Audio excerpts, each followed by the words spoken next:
Una de las bases de la identidad del pueblo anteño es la fábrica Imbabura, y hoy te invito a conocer su historia.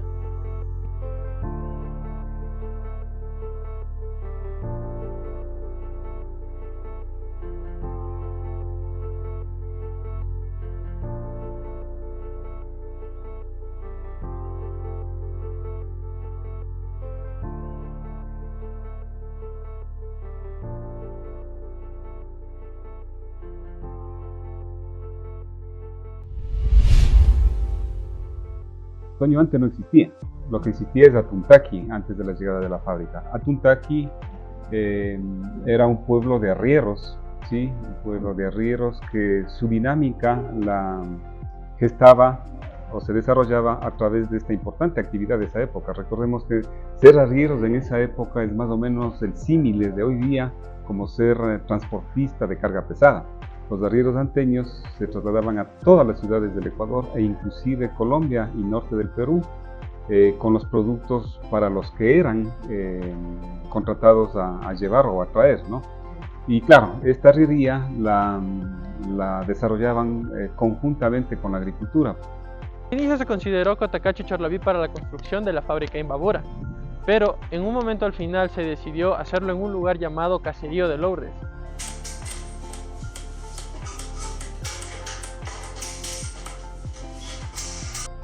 El pueblo de Atuntaqui se vistió de fiesta aquel día martes 6 de mayo de 1924. Se organizó un programa solemne de colocación y bendición de la primera piedra para la construcción del edificio donde funcionaría la fábrica textil Imbabura. A ver, fueron varias las razones. Los inversionistas que montaban esta gran empresa eran catalanes, ¿no? Españoles, y ellos hicieron un estudio previo, pero uno de los hermanos Dalmau, dueño de la fábrica, ya tenía un emprendimiento de algodón en la ciudad de Otavalo. Entonces ya él estaba relacionado con la gente de aquí. Y por un lado se dio cuenta que por el sector donde está hoy la fábrica iba a pasar la línea férrea. Y eso era un tema súper estratégico tanto para abastecerse de materia prima, que era el algodón, como para sacar todo el material, telas de hilos que produce la fábrica.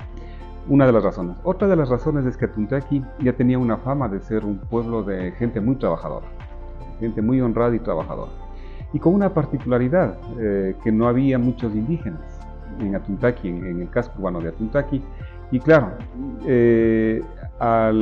de los hermanos Dalmau, al estar en Otavalo, vio que existen muchos indígenas, pero en esa época los indígenas tenían un nivel cultural, era un pueblo totalmente excluido. Entonces dijo, no, en Atuntaqui la gente de alguna manera tiene educación básica, son mestizos y estos son los que quieren. Por esas fueron las dos razones principales por las que en 1924 se construye y monta con toda la maquinaria la fábrica textil Imbabura. La industria algodonera S.A. se convertía en el nuevo propietario de la fábrica y la cual dio un giro total a la producción y mercadeo de las telas e hilos que se elaboraba, con el cual empezó una gran demanda internacional y nacional, la que provocaría una contratación de más trabajadores. Aquí se caracterizaba sacaban la tela, la gabardina naval, había sábanas, sobrecamas, toallas, todo lo que era hilo, solo hilo. El hecho de tener ya un buen ingreso económico a sus habitantes, el hecho de ya construir una infraestructura básica en Atuntaqui y en el sector de Andrade Marín, creó aires de independencia ya de Ibarra.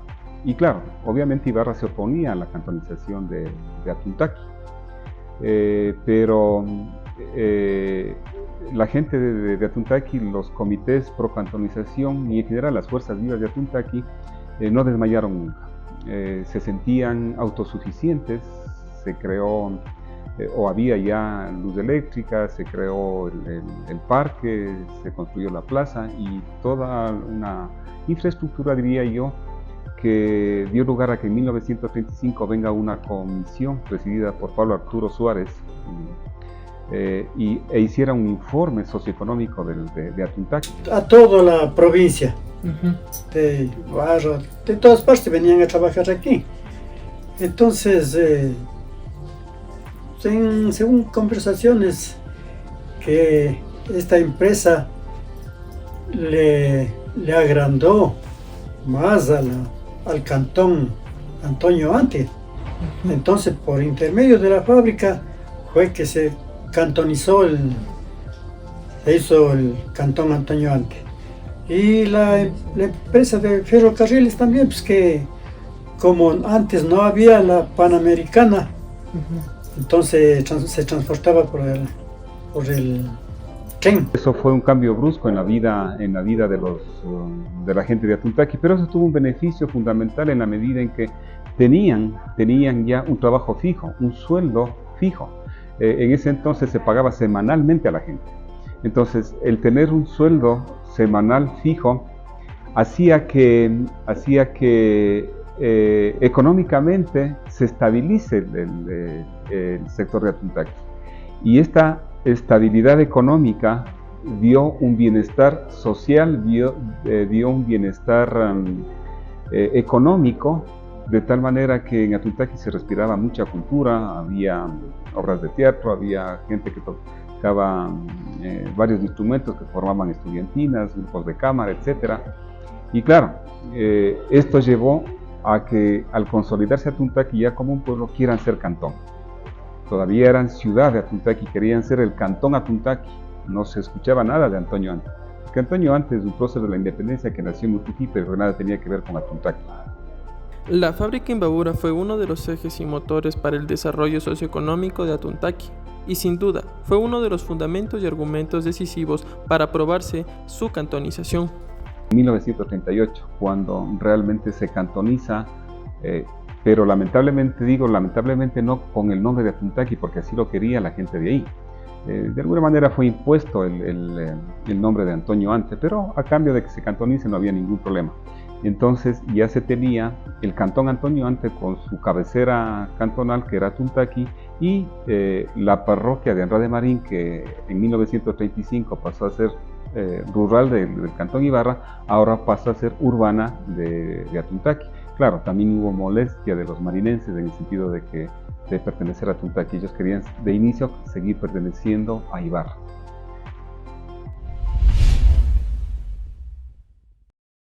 La fábrica atravesaba por un gran momento y esto brindaba varios beneficios para el pueblo anteño.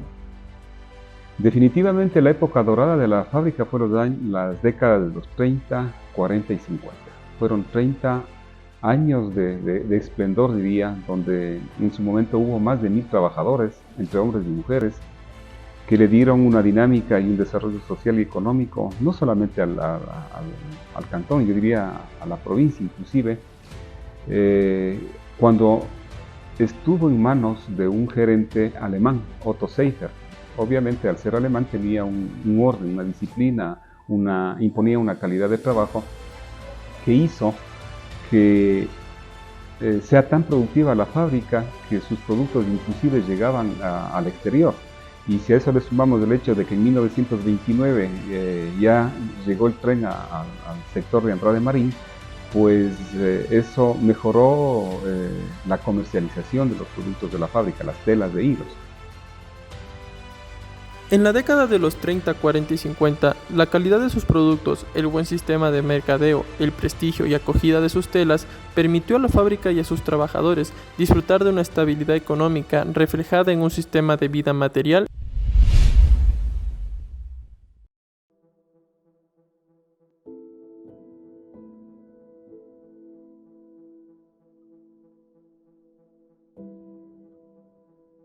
El no actualizar o modernizar las máquinas tuvo dos efectos negativos. El primero fue el aumento de los costos de producción en relación a otras industrias. Y el segundo fue que para poder competir tuvieron que bajar la calidad del producto. Gabardina naval colombiana ya era con sintético, era mejor, más bonita. Pero en cambio, la tela de aquí era 100% algodón. Pero claro, todo tiene su curva, ¿no? Y en 1960 empiezan los problemas económicos porque la maquinaria ya era obsoleta. Recordemos que se inauguró en 1924 y si hacemos cuenta, en 1960 esa maquinaria ya superaba los 30 años. ya hubo la Internacional en Quito con maquinaria más moderna, y en Colombia la industria textil empezó a desarrollarse y venía productos textiles de Colombia de contrabando que ya no se podía competir con esos productos. Es que pensaron que en la realidad el personal, los dirigentes estaban en contra, o sea, no querían que trabajen, no era eso, sino que la mercadería se abarrotó. Y al perder esta competitividad hubo ya despidos, ¿no? Hubo despidos a inicios de 1965, tal es así que para junio de 1965 de los más de 1000 trabajadores que había, ya no quedaban más que 600 trabajadores. Y fue aquí donde se firmó el acuerdo para cerrar la fábrica y luego de indemnizar a los trabajadores, y eso fue lo que causó este connotado caso a nivel nacional e internacional, que fue el arrastre del técnico Vilageliu. El jueves 1 de julio de 1965, a partir de las 6 de la mañana, empezaron a llegar las inmediaciones de la fábrica. Los empleados y obreros llegaban para saber quiénes seguirían y a quiénes se les pagaría. Cuando la gente va a ver quiénes se quedan en la fábrica y quiénes salen, y a quienes salen había que pagarles la indemnización. Sacan un rótulo los directivos de la fábrica, un anuncio, y dicen se les va a pagar solamente a 5 personas diarias y en orden alfabético. Se imaginará que quien más enojado fueron los zapatas, la gente de apellido con Z, de las últimas letras del alfabeto. Y eso fue lo que encendió en ese momento el malestar, y se toman la fábrica. Se toman la fábrica, le agreden al técnico Vilageliu, le sacan a golpes, de empujones. La empresa, ellos reclamaban por los trabajadores. Entonces, por último, que no les pagaban ya una cosa de 3 o 4 meses. Entonces se reúnen todos los trabajadores, se reúne el comité de empresa y le van a reclamar al señor José Vilageliu. Las masas, cuando actúan, se pierde el pensamiento y voluntad individual, y quien actúa es un pensamiento y mentalidad de masa, y es la masa la que saca los instintos primarios del ser humano, en este caso estos instintos que le llevaron a prácticamente asesinarle al técnico Vilageliu. Entonces había hecho, vea señor, están enfuriados los trabajadores, no sé qué va a pasar. Es que ha dicho, perros que ladran no muerden. Entonces sale y les conversa, cosa que ahí habían entrado unas 3 o 4 puertas para llegar donde él. Ahí fue cuando le masacraron, le arrastraron a Tuntaqui y le mataron.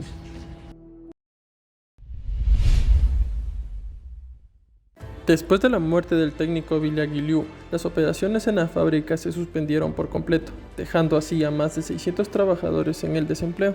Ahora, no hay mal que por bien no venga. Luego de esto, la gente, al quedarse sin trabajo por mucho tiempo, lo que hizo es, con las indemnizaciones, pues iniciar emprendimientos textileros, y es así cuando nace la Tuntaqui textilero que es hoy día.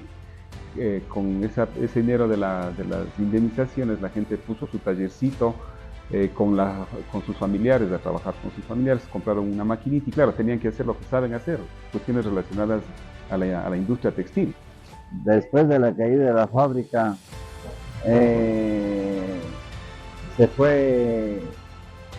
salieron los obreros y tuvieron esa imaginación, quedaron con ese de textil, y empezaron a Tuntaqui los mismos obreros a comprar las máquinas para tejer lana. Y no hay mal que por bien no venga, como le digo, y ese fue el génesis del boom textilero y de la industria textil que ahora tiene Tuntaqui. Desde su humilde comienzo hasta convertirse en un pilar fundamental de la economía local. Este 4 de mayo se celebra el centenario de la fábrica Imbabura, y es una historia que vale la pena escuchar.